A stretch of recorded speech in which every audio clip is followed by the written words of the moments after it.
गया, लेकिन ये हकायक है, सच्चाई है। इमाम आप जंग के लिए जा रहे हैं, लेकिन बीबियां ले जा रहे हैं, जंग के लिए जा रहे हैं, बहनें ले जा रहे हैं, जंग के लिए जा रहे हैं, बेटियां ले जा रहे हैं, जंग के लिए जा रहे हैं, बच्चे ले जा रहे हैं, जंग के लिए जा रहे हैं, सौतेले भाई ले जा रहे हैं, ऐसा क्यों? इमाम गोया के बताएंगे ये तलवारों के टकराने की जंग नहीं, बल्कि ये किरदार की जंग है, ये नजरियात की जंग है। एक तरफ यजीद सौतेली मां को पाप की नजर से देख रहा है, तो हम मैदान में बताएंगे कि सौतेले रिश्ते का तकद्दुस क्या है। आप देखें पूरी दुनिया के अंदर सौतेला रिश्ता हमेशा मशकूक रहा है। आप तवज्जो करें, सौतेला रिश्ता हमेशा मशकूक रहा है। आप नहीं देखते सौतेले रिश्ते का मतलब कुरान की तफासिर उठा करके देखें, इब्ने अब्बास से लेकर साहिब नईमी तक सौतेले रिश्ते का मतलब क्या? हजरत याकूब अलैहिस्सलाम की बीवी जो हजरत यूसुफ अलैहिस्सलाम की सौतेली मां है, अल्लाह अकबर, वो अपने बेटों को बता रही है, अल्लाह अकबर, के तुम्हारे सौतेले भाई ने ये ख्वाब देखा है। इसी तरह है ना, सौतेले भाई हाथ का पानी छीन करके जमीन पे डाल रहे हैं, सौतेले भाई हाथ की रोटी छीन करके कुत्ते को डाल रहे हैं, सौतेले भाई मार पीट करके कुएं में फेंक रहे हैं। यही तो सौतेला रिश्ता लोग जानते हैं। मगर कुर्बान जाए, इमाम आली मकाम सौतेले भाइयों को करबला में ले जाकर और फिर उनकी वफा का इजहार करके बता रहे हैं। आखिरकार इमाम हुसैन ने सौतेले भाइयों के साथ सुलूक क्या किया होगा कि सौतेले भाई अपनी जान से ज्यादा अपने सौतेले भाई से प्यार कर रहे हैं। कोई किसी पर यूं तो नहीं मरता, कोई किसी से यूं तो प्यार नहीं करता। अब आपसे पूछता हूं, हुसैन पाक का सौतेला भाई सबसे ज्यादा मोतबर बावफा है, जिसे दुनिया गाजी अब्बास के नाम से जानती है।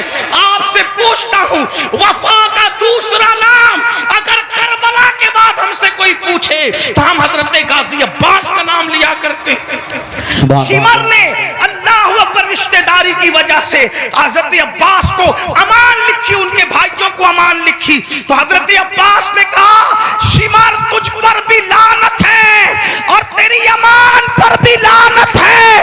वल्लाह तूने नबी के शहजादे को अमान नहीं दी, उनको काटना चाहता है, हमें बचाना चाहता है। हुसैन के बाद जिंदा रहने को हम पसंद ही नहीं करते। ये एक सौतेले भाई का जज्बा। अब आपसे पूछता हूं, अगर आप करबलाई है, अगर आप हुसैनी है, तो इस मजमे में अपने दिल में सोचो आपके सगे भाई के साथ आपका सलूक क्या है।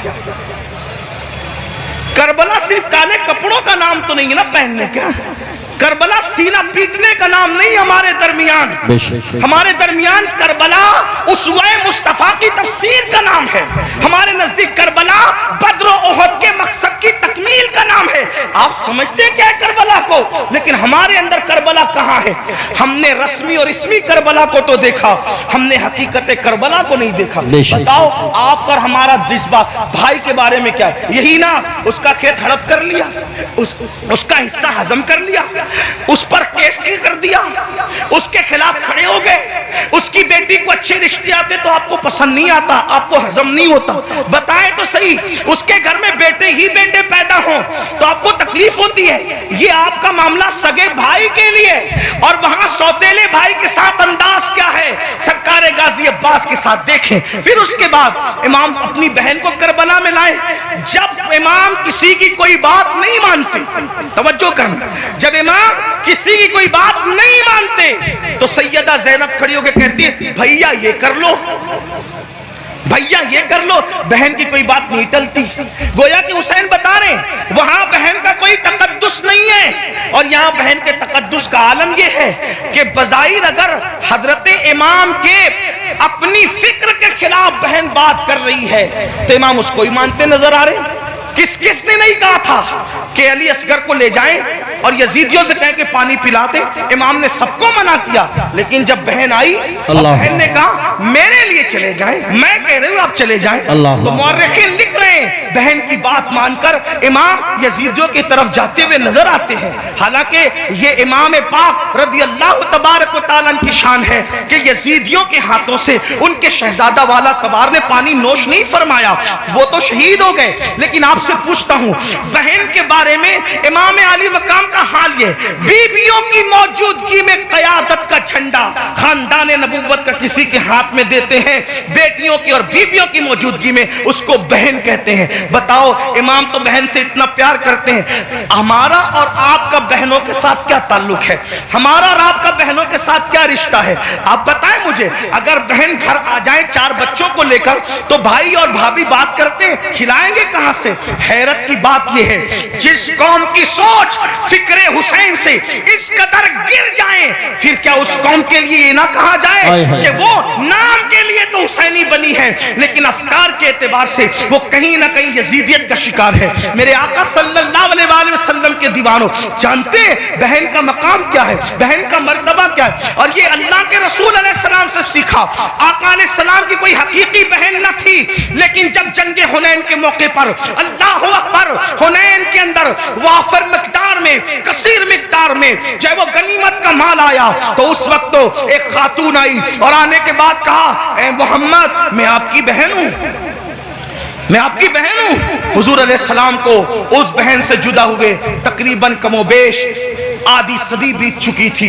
अल्लाह के हबीब अलैहिस्सलाम ने कहा, तुम मेरी बहन हो, नाम क्या है? कहा, मेरा नाम शैमा है, मैं हलीमा की बेटी हूं। आका अलैहिस्सलाम ने फरमाया, शैमा को तो जानता हूं, हलीमा को भी जानता हूं, मेरी वो माँ है, रजाई माँ, लेकिन शैमा तुम मेरी बहन और तुम ही हो, इसकी निशानी तुम्हारे पास क्या है?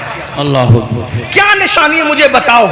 तो हजरत शैमा कहती है, एक बात ऐसी है जो सिर्फ तुम और मैं जानते हैं, तीसरा कोई नहीं जानता हमारे सिवा। का वो कौन सी? तो आका अलैहिस्सलाम से उन्होंने अर्ज किया, एक दिन मैं आपको कहीं ले जाना चाहती थी, एक दिन मैं आपको कहीं ले जाना चाहती, आप आना नहीं चाहते थे, मैंने जबरदस्ती की, गोद में छीना। आपने अक्सर ये मंजर देखा होगा घरों में कि बड़ी बहनें भाई को गोद में ले जाना चाहती है, वो नहीं आना चाहता, तो क्या होता है, वो जबरदस्ती खींचती है, तानती है, ऐसा करती है। तो शैमा कहती है, आप नहीं आना चाहते थे, मैं ले जाना चाहती थी, मैंने जबरदस्ती की, तो आपने मेरे कंधे पर दांत काट लिया था और वो दांत काटने का निशान अब भी मौजूद है। हुजूर अलैहिस्सलाम ने ये सुना तो इतना हंसे अपनी शान के मुताबिक कि हुजूर अलैहिस्सलाम की दाढ़ें नजर आई।